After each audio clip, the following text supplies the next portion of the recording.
Hello friends, I'm Rajin Singh and today we will discuss the two cyclonic circulations dated on 26, 27, 28, 2025. ये दो cyclonic circulation, पहला cyclonic circulation Arabian सी में हुआ था जो 25-26 डेट में हुआ था। उसके साथ ही साथ another cyclonic circulation, and this cyclonic circulation meteorological organization has given the name the Mantha, or pronunciation is also Montha because the name is given by the Bangladesh Meteorological the society. This two cyclonic, they are more or less parallel to each other, straight line में ये move कर रहे थे। Hadoti reason में बहुत बारिश हुई थी 25, 26, 27, 28। ये सबसे बड़ा कारण था जो अरेबियन सी में एक डिप्रेशन, पहले यहाँ लो प्रेशर था और उसके बाद डिप्रेशन हो गया। अब लो प्रेशर से डिप्रेशन कैसे होता है उसको नीचे डायग्राम में शो किया है। लो प्रेशर यहाँ पे कंटूर्स लाइन थोड़े दूर रहते हैं, लेकिन सेकंड स्टेज में टाइम 1 में, टाइम 2 में देखते हैं थोड़े क्लोज हो जाते हैं। तो that low pressure area is become a depression, और डिप्रेशन बनने के बाद टाइम 3 में, दी फ्यूचर टाइम में, it's become a cyclonic circulation. यहाँ पे लो प्रेशर एरिया डेवलप हुआ, लो प्रेशर एरिया डेवलप होते हुए यहाँ पे आपका डिप्रेशन आ गया। अपर एयर सर्कुलेशन इसको due to Coriolis force, due to rotation of the earth, इसको वेस्ट टू ईस्ट की फॉर्म में ले जा रही थी। यहाँ पे अपन देखते हैं ट्रफ लाइन बन गई थी। कोटा, सवाई माधोपुर, खातौली, बूंदी, ये वाले पूरे रीजन में एक तरह से ट्रफ लाइन डेवलप हुई थी। और ये ट्रफ लाइन अपन देखते हैं आगे चल के कि हमें अत्यधिक बारिश इस डेट में मिली थी।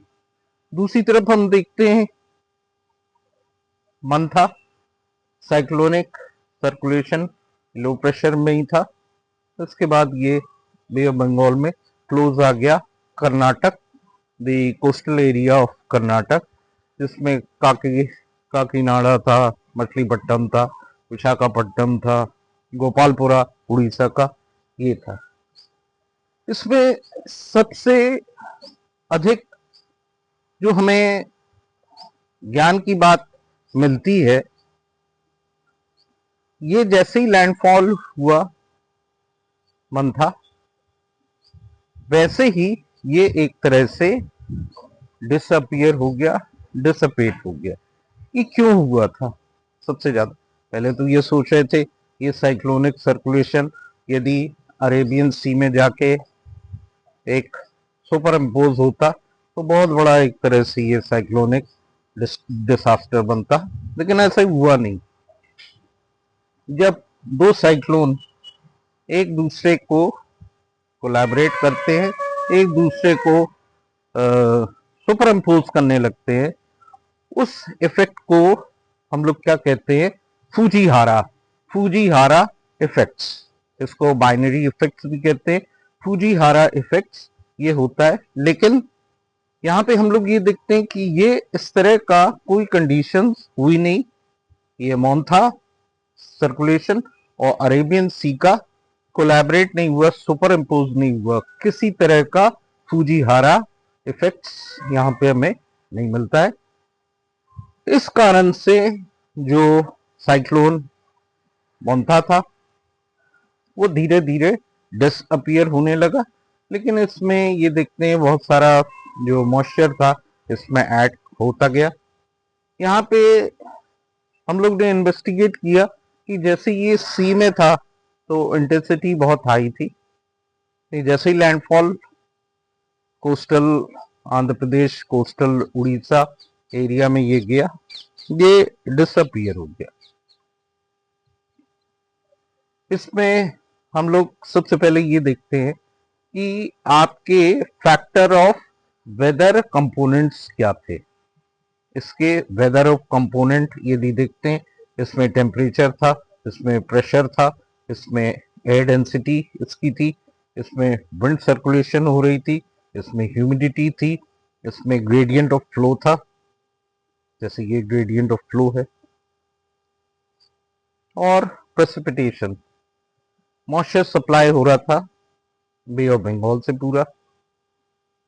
जैसे ही ये लैंडफॉल सी टू लैंड जैसे ही इंटर किया, ये सब जो फैक्टर ऑफ वेदर कंपोनेंट्स से ये एकदम से चेंज हो गए। उसको जो एक्चुअल में मिलना था वो एक तरह से बिल्कुल नहीं मिला। ये जब यहाँ पे आया तो इस लैंड का the factor of component, temperature, air density, moisture, the humidity, precipitations, wind circulations, the gradient of flow, precipitation सब चेंज हो गया। इस कारण से अपन ये देखते हैं कि जो मोन्था सर्कुलेशन था ये एक तरह से धीरे धीरे डिसअपियर हो गया। ये सी में रहा, इसका कहीं लैंडफॉल नहीं हुआ, ये एक्टिव बना रहा बहुत। इसमें जो भी वेदर कंपोनेंट थे ये पूरे इसको सप्लीमेंट्स मिलता गया। सप्लाई चेन जो थी वेदर कंपोनेंट्स की वो एज इट इज बनी रही। यहाँ पे एयर टेम्परेचर, इसका प्रेशर, इसकी ह्यूमिडिटी, इसमें ग्रेडियंट ऑफ फ्लो, इसमें विंड सर्कुलेशंस, इसमें ह्यूमिडिटी, प्रेसिपिटेशन, पानी पूरा गिरता रहा और यहाँ से पानी सप्लाई करता रहा इस ट्रफ लाइन में। ये ट्रफ लाइन कहलाती है लो प्रेशर एरिया। इस कारण से अपन देखते हैं ये एज इट इज स्ट्रॉन्ग बना रहा तो प्रेसिपिटेशंस गिरता रहा। ये कारण अपन देखते हैं जो टू साइक्लोनिक सर्कुलेशन डेटेड 26, 27, 28 में एक्टिव है और धीरे से अब मौसम क्लियर हो गया है। वेस्टर्न डिस्टर्बेंस अभी फिलहाल थोड़ा एक्टिव है, वेस्टर्न डिस्टर्बेंस जो नॉर्थ से आता है, लेकिन आगे चल के उसके बारे में डिस्कस करेंगे। Thank you very much for watching my video.